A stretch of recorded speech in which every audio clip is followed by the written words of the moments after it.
So hi everyone, my name is Meredith Bessie and I'm a dietetic intern at the IWK Health Center Women's Site in Clinical Nutrition. And today's video I just wanted to talk to you a little bit about how we can use food and diet and a couple of other things to manage gestational diabetes. So just as a brief introduction, during pregnancy the placenta makes hormones that make it harder for our body to put the blood sugar away in the way that it usually does. And so another way to say that is that your body's kind of resistant to insulin. It's not using it as well as it does when you're not pregnant, and that can lead you to having higher blood sugars. So usually we focus on three main ways to manage blood sugars with gestational diabetes. So one of them, big ways, through diet and food, and I'll talk about that more in a moment. Another thing is physical activity, so even just moving for 10 to 15 minutes, any opportunity that you can. And it doesn't have to be, working out at the gym. It can be going for a walk, dancing in your kitchen, even cleaning your house, really any opportunity you have to just move your body. And the last thing is medication like insulin. So if you need insulin, we will let you know and we'll help you get on it and teach you how to use insulin to manage your blood sugars. But we will try diet and physical activity first for at least a week or two. So in terms of diet and food, there are three main nutrients in food that affect your blood sugars. So those are protein, fat, and carbohydrates. And with gestational diabetes, we really focus on balancing all three of these nutrients. So to balance your blood sugars, you might need to reduce your intake of carbohydrates, especially refined sugars, a little bit, and then balance them with protein and fat. Protein and fat can really help you slow down the absorption of carbohydrate more in line with how much insulin your body has. So we're not focusing on restricting carbohydrate during pregnancy, but the focus is on choosing nourishing whole grain carbohydrates and balancing them out throughout the day. So to briefly talk about a few sources of carbohydrate, so there are some main food groups that contain carbohydrate. And we can think about kind of a typical serving of carbohydrate as 15 grams. And I'll talk about kind of label reading and how to figure out how many carbs are in a food in another video, but just as a brief overview, there are kind of 4 or 5, I guess, main food groups that contain carbs. The first one being grains and starches. So that's things like rice, bread, pasta, those kinds of things, kind of the things we typically think about as being carbs. And so one serving might be a slice of bread or a third of a cup of cooked rice, that kind of thing.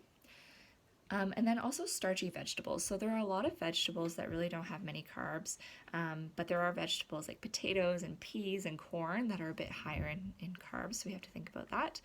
So that might be a half a cup of mashed potato or a cup of peas. Another source of carbohydrate, of course, is sweets, desserts, refined carbohydrates. And it's not that those foods are forbidden.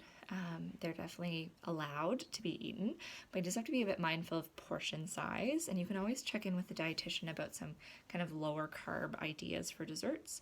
And if you do have dessert after a meal, you can think about reducing the amount of carb in the rest of your meal, and again, try and do some physical activity after your meal. The next source of carbohydrate is fruit. So usually thinking about limiting the serving size to about 3 servings a day, and avoiding juice as much as possible. So trying as much as possible to get whole fruit. So, an apple, half of a banana, 15 grapes, that kind of thing. And then the last food group is dairy. So dairy is a very healthful food. It includes vitamin D, calcium, protein, but it does also include carbs.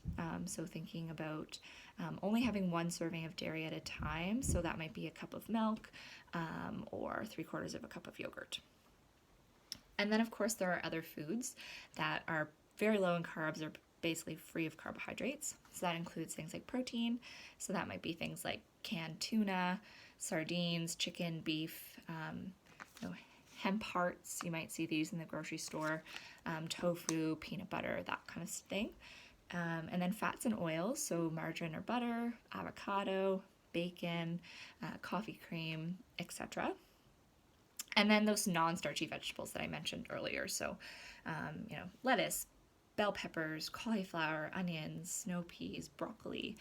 You can really eat as much of those as desired at any time. And the goal is to balance all of our meals and snacks with protein and fat, which will help to keep your blood sugars more stable. So, for example, as a snack, you might want to have a few crackers with some cheese or peanut butter with an apple. And then at meals, thinking about having half a plate of vegetables, so those non starchy vegetables, a quarter of your plate as starch, and then a quarter of your plate as protein. And you probably got this booklet when you came to the IWK. This booklet will outline some more details about the specific amounts of carbs you want to aim for at meals. And then the last thing in this video I wanted to touch on was the timing of your meals. So meal timing is pretty important, and it allows your body to have more stable blood sugars throughout the day. So we want to be eating 3 meals a day, and definitely a snack at night before bed, and then perhaps a mid-morning snack and a mid-afternoon snack if you're hungry. You don't have to eat those snacks if you're not hungry, but if you are, you definitely can have those snacks.